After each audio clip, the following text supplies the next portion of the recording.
আসসালামু আলাইকুম ওয়া রাহমাতুল্লাহি ওয়া বারাকাতুহু। কখনো কি মনে হয়েছে তুমি এত গুনাহ করে ফেলেছ যে আল্লাহ আর তোমাকে ক্ষমা করবেন না? আজকের এই ভিডিওটা হয়তো তাদের জন্য, যারা ভিতরে ভিতরে ভেঙে পড়েছে, যারা গুনাহের বোঝা নিয়ে ক্লান্ত, কিন্তু এখনও আল্লাহর কাছে ফিরতে চায়। রাতের অন্ধকারে যখন সবাই ঘুমিয়ে পড়ে, তখন কিছু মানুষ চুপচাপ কাঁদে, কারো সামনে না, শুধুমাত্র আল্লাহর সামনে। কারণ তারা খুব ভালোভাবে জানে, পৃথিবীর মানুষেরা তো শুধু বাইরের হাসিটাই দেখে, কিন্তু আল্লাহ ভাঙা হৃদয়টা পর্যন্ত দেখেন। হতে পারে এরকমটা তুমিও করো।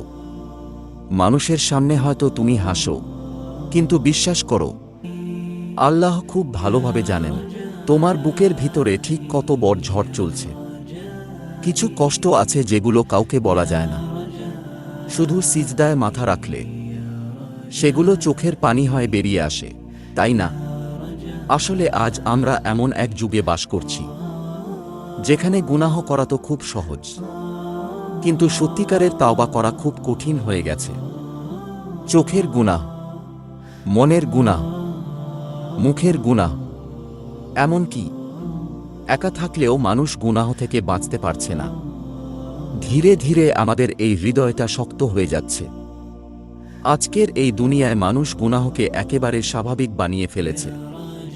হারাম সম্পর্ক, মিথ্যা, গীবত, অহংকার, ধীরে ধীরে এগুলো আমাদের হৃদয়কে কঠিন করে দিচ্ছে। নামাজে আগের মতো শান্তি লাগে না, কোরআন শুনলে চোখে পানি আসে না, দোয়া করলেও মন বসে না। আর সবচেয়ে কষ্টের বিষয় হলো, আমরা বুঝতেও পারছি না আমরা আল্লাহর থেকে ঠিক কত দূরে চলে যাচ্ছি। এছাড়া সবচেয়ে ভয়ের বিষয় কি জানো? যখন মানুষ গুনাহ করতে করতে গুনাহকেই আর গুনাহ মনে করে না, তবুও আল্লাহ এখনো আমাদের ছেড়ে দেননি। তুমি এখনো বেঁচে আছো, এখনো তাওবার সুযোগ পাচ্ছ, এখনো তোমার হৃদয় মাঝে মাঝে কেঁদে ওঠে। এগুলোই তো আল্লাহর রহমত। তবুও কি তুমি বুঝতে পারছো না? ভাবো তো, আজ সারাদিনে তুমি কত ভুল করেছ, তবুও আল্লাহ তোমাকে অপমান করেননি, মানুষের সামনে তোমার গোপন পাপগুলোকে প্রকাশ করেননি। এটাই তো তাঁর রহমত। শয়তান তো চায় তুমি যেন ভাবো, আমার আর ক্ষমা নেই, আমি অনেক দূরে চলে গেছি।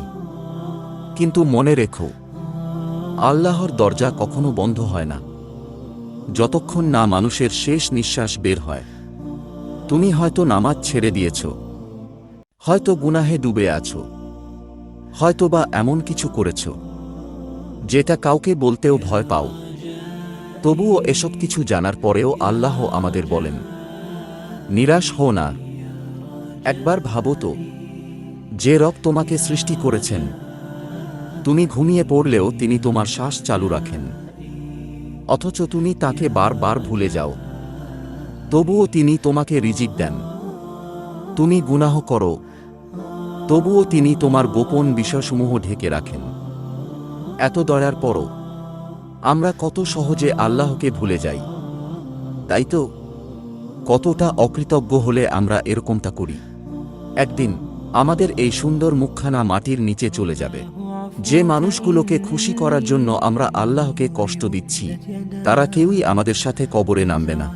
সেখানে থাকবে শুধু আমাদের আমল, নামাজ, কোরআন আর আল্লাহর কাছে ফেরা হৃদয়। তুমি কি জানো, অনেক মানুষ শেষ মুহূর্তে এসে শুধু একটা সুযোগ চাইবে, আরেকটু সময়, একটা সিজদা, একটা তাওবা।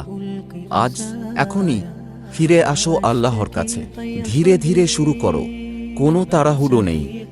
আজ একটা নামাজ পড়ো, আজ একটা গুনাহ ছাড়ো, আজ একটু কুরআন পড়ো। কারণ আল্লাহ সুবহানাহু তাআলা আমাদের থেকে কোনো রূপ, কোনো পারফেকশন চান না। তিনি তো শুধু চান তুমি যেন ফিরে আসো তাঁর নিকট। মনে রেখো, আল্লাহ যেমন কঠোর শাস্তিদাতা, তেমনি তাঁর রহমতও অনেক অনেক বড়।